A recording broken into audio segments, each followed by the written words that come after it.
और रोजेदार खुद रोजा तोड़ दे, और ऐसा लगता है कि रोजेदार रोजा नहीं रख पाएंगे शाम तक, तो वो भी चाहे तो तोड़ दे, या वो कोशिश करे कि फिर इलाज के लिए कब जाए वो, मगरिब के बाद, शाम में चले नहीं, क्योंकि रोजा तो किसी चीज के जाने से टूटता है, निकलने से नहीं टूटता है, कुछ भी होने से खै होती है। तो वॉमिटिंग हो जाने से रोजा नहीं टूटता, वॉमिटिंग जानबूझ के करने से रोजा टूटता है।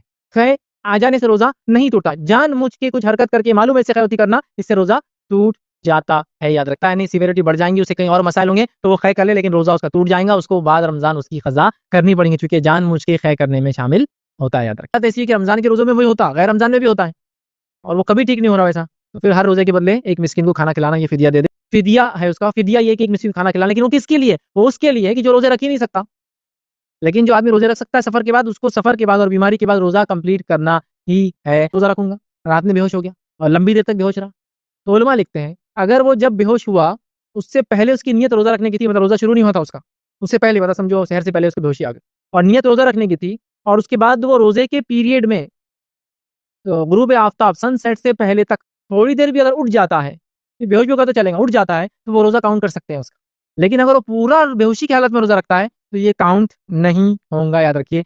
तो भाप अगर ली जा रही है और इस शदीद इस क्वांटिटी में के अंदर चली जाती है, और फिर वो ज़ाहिर से ठंडी होंगी अंदर, वो पानी की शक्ल ले लेंगी, निबुलाइजेशन का इसीलिए मना किया गया क्योंकि अंदर जाके वो पानी की शक्ल ले लेंगे जमने के बाद, तो वो उसमें अलाउड नहीं होगा, याद रखिए, फिर दुरुस्त नहीं होगा। इसी तरह रोजे की हालत में खुशबू वगैरह भी सूंघ ले तो इंशाल्लाह कोई मसला नहीं। वजू करते वक्त वजू का पानी भी चला जाए, जानबूझ के आपने ले लिया, एहतियात नहीं की, गलती से जाने तो मसला नहीं।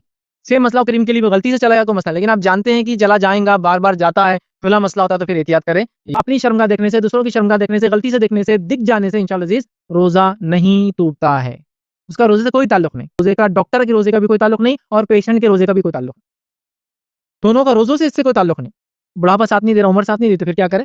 वो उसके बदले, हर रोजे के बदले एक मिस्किन को खाना खिला दे, इंशाल्लाह अज़ीज़ यही बेहतर। लेकिन अब सेहत वगैरह के ख्याल से आप ये कह सकते हैं कि आपकी उम्र इतनी हो चुकी है कि आप इसमें फिदिया दे सकते हैं, लेकिन अगर वो फिर भी ना माने और जान को कोई खतरा ना हो, तो आप उनकी पूरी केयर टेक करें, उनको रोजा रखने दें।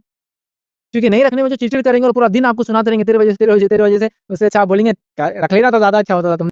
आप उनको नसीहत तो कर सकते हैं कि आपकी उम्र इतनी हो चुकी है कि अल्लाह इंशाल्लाह माफ करेंगे, बट उनका अगर जज्बा है, मैं इनकार तो जज्बे को नहीं कर सकता हूँ, ये करे कि उनको जितना रख सकते हैं रखने दें, जैसा रखना चाहते रखें। आप उनके आराम और एहतियात क्या ख्याल रख सकते हो वो करते रहें, ताकि वो आराम के साथ बहरहाल रखें। हाँ, ज़ाहिर सी बात है चिड़चिड़ करेंगे, थोड़ा फुला होगा, लेकिन मतलब ये अब कैसा है, इस मामले में हमको ऐसा हतमी जवाब जिसको बोलते हैं ना, फिक्स जवाब की हाँ और ना नहीं दे सकते। ये ज़मीन ज़माना, सेहत, हालात, उनकी कैफियत, समझदारी वगैरह वगैरह वगैरह सब पे डिपेंड है। आप देखें जिस लिमिट तक जान को कोई खतरा ना हो, तो ठीक है, हो तो फिर समझाएं कि ऐसा ना करें, तो इंशाल्लाह जी उनको अगर वो समझ जाए तो ये इंशाल्लाह उनके लिए बेहतर होगा। लेकिन जोर जबरदस्ती से ना रखाएंगे आप, ये गलती मत कीजिए, इसलिए कि उनको डांटना डपटना हमारे लिए जायज़ नहीं, हराम है।